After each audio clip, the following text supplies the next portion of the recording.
Restez connectés avec l'innovation en agriculture. PowerBoost est partenaire du site Agriculture et Nouvelles Technologies.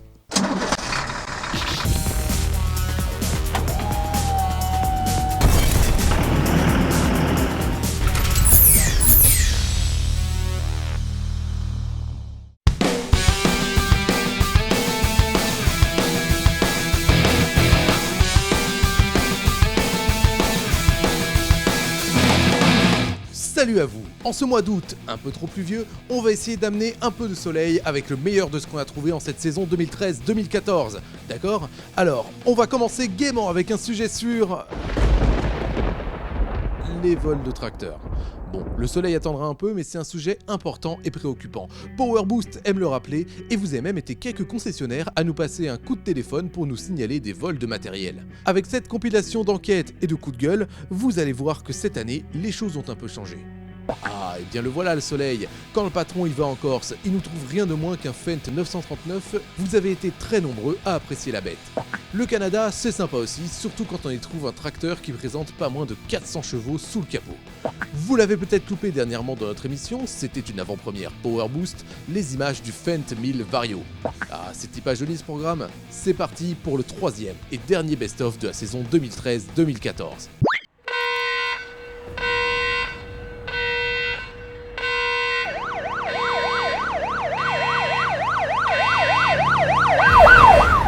Cette semaine, un concessionnaire de Saône-et-Loire s'est fait voler 3 tracteurs, un butin de 170 000 €. Et malheureusement, ce n'est pas le premier. Selon certaines sources, il y aurait entre 200 et 300 tracteurs volés par an.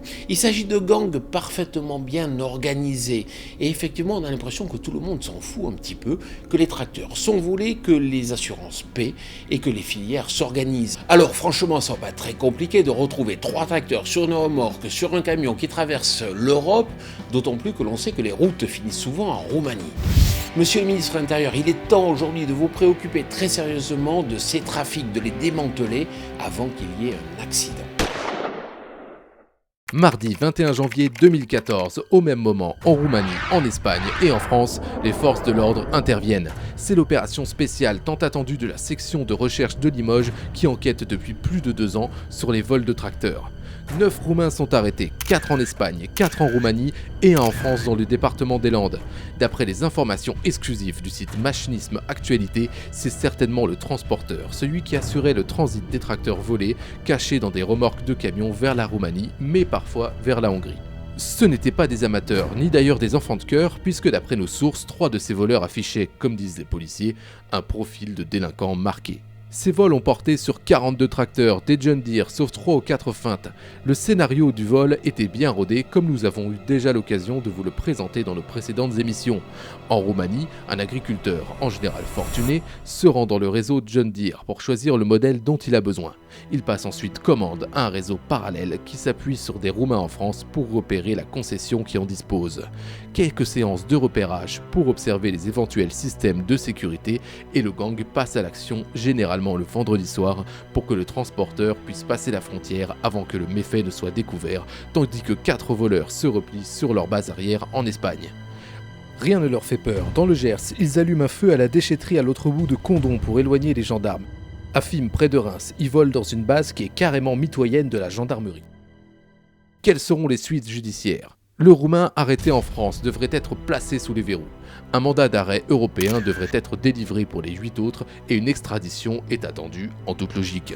L'instruction a été confiée à la juridiction de Bordeaux.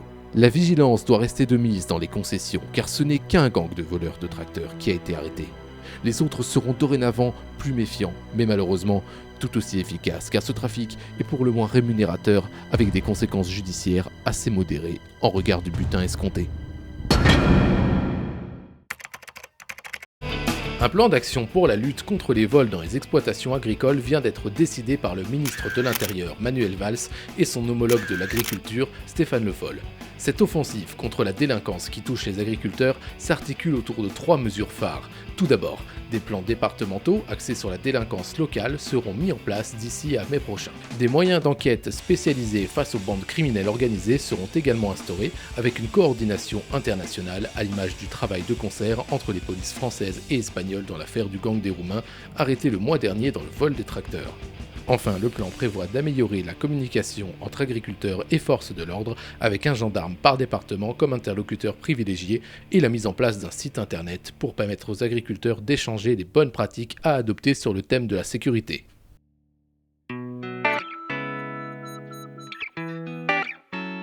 Il y a des jours où ça me déplairait pas d'être un tracteur.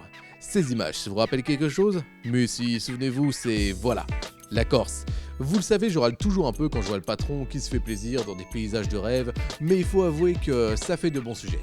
Là-bas, il est allé nous dégoter un Fendt 939 et c'est sur un chantier d'enfouissement de déchets au sud d'Aléria que le monstre est caché.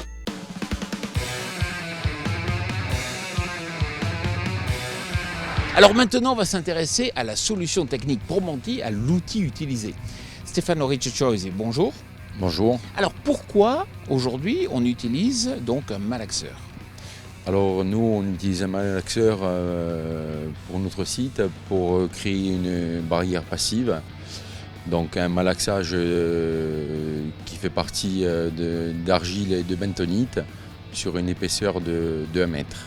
Alors je vois que vous avez mis devant un 939, pourquoi ne pas avoir choisi un malaxeur qui est monté sur un outil autonome? Alors le choix du tracteur, c'est la diversité ensuite pour pouvoir attitrer d'autres outils à ce tracteur-là. Et ensuite une bonne collaboration avec M. Doumé Marchil, qui est un de nos partenaires sur Ajaccio, Loca Plus. Donc plutôt avoir fait ce choix-là pour une utilisation un peu plus pointue dans le futur. Concrètement, à quelle vitesse faut-il avancer? Alors ça nous permet d'avoir un vario sur ce tracteur-là pour avoir des vitesses très très lentes, pour pouvoir obtenir un malaxage sérieux avec de la bentonite, ce qui nous permet de varier selon l'humidité de la terre et du mélange bentonite pour cette réalisation. Stéphane, merci beaucoup. Merci à vous.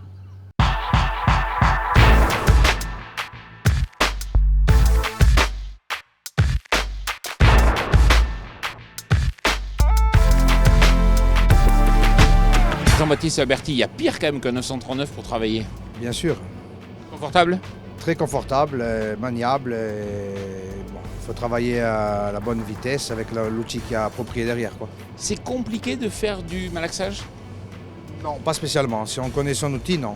Bon, c'est sûr que c'est un engin assez technique et une fois qu'on a pris connaissance de l'engin, c'est assez facile. Et voilà, en un rien de temps, on passe de la Corse au Canada. Ouais, je sais, on est trop fort chez Power Boost, mais ce qui compte, c'est ce qu'on a trouvé là-bas. Un tracteur versatile d'une puissance de 400 chevaux. C'est parti.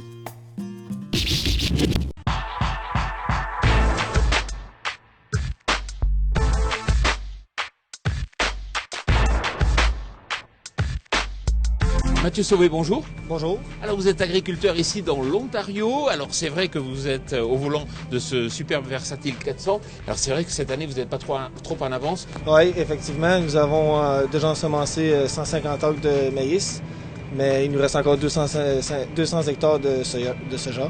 Et nous avons 2 semaines de retard comme ça. Et pourquoi? Parce que l'hiver a été tardif. Printemps tardif surtout, beaucoup de pluie.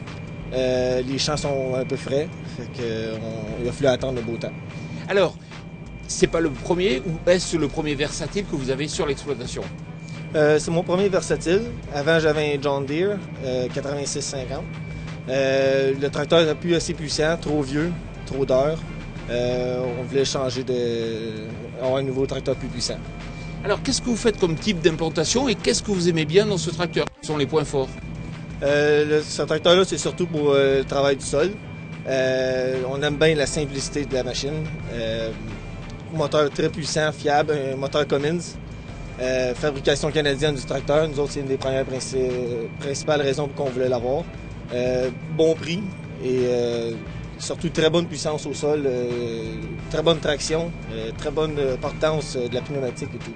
Alors donnez-nous un peu quelques chiffres. Côté puissance, un moteur de combien de chevaux? Et puis côté prix, il coûte beaucoup moins cher que les autres? On a 400 chevaux vapeur de puissance au moteur. Côté prix, c'était environ 30% meilleur marché qu'un Case ou New Holland. Et encore plus pour comparer à un John Deere. Donc effectivement, c'est assez important. Voilà, merci beaucoup Mathieu Sauvé et bonne continuation. Parfait, merci. C'est surtout le look que l'on remarque sur ces nouveaux tracteurs Spark et Mach VRT de Lamborghini. Des formes épurées, tout de blanc et de chrome, ils sont signés du célèbre designer italien Giugiaro. En haut de gamme, les Mach VRT, pour variation continue, se déclinent en 3 modèles d'une puissance allant jusqu'à 265 chevaux. On retrouve 5 modèles pour les modèles Spark en 4 et 6 cylindres, animés aussi par un moteur Deutz développant de 120 à 190 chevaux. Depuis le temps qu'on l'attendait, il y a eu tant de rumeurs sur sa motorisation qu'il était temps que Fendt le présente officiellement. Ça y est, Power Boost vous dévoile le nouveau vaisseau amiral de Fendt, le 1000 Vario. Il a un certain look ravageur avec 2 rangées de projecteurs sur la calandre avant. Sous le capot, on peut découvrir un moteur MAN de 12,4 litres capable d'atteindre les 500 chevaux, creusant de fait l'écart avec ses concurrents pour une conception de tracteur standard. Côté transmission, c'est un nouveau modèle de Fendt, la ML400. De même, le pont avant est de fabrication Fendt. La cabine est celle du 900, tout du moins pour l'extérieur. En effet, l'intérieur présenté ce jour pourrait, d'après nos informations, évoluer dans la version définitive. La série 1000 se déclinera en 4 modèles, le 1038 de 380 chevaux, le 1042 de 420 chevaux, le 1046 de 460 chevaux pour notamment contrer quasi-H, et le 1050 de 500 chevaux. Enfin, côté prix, le 1050 Vario pourrait flirter avec les 400 000 €. S'il vous tente et que vous avez l'argent, il vous faudra attendre fin 2015 pour en faire l'acquisition.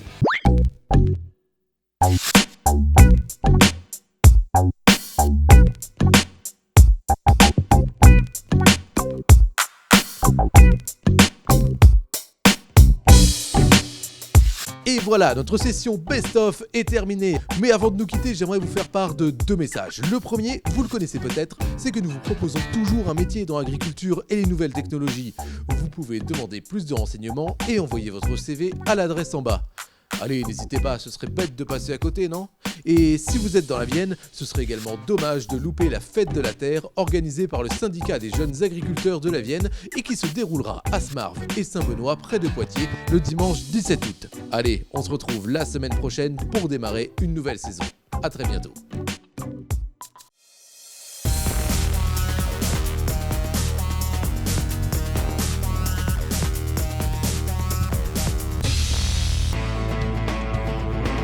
Restez connectés avec l'innovation en agriculture. Power Boost est partenaire du site Agriculture et Nouvelles Technologies.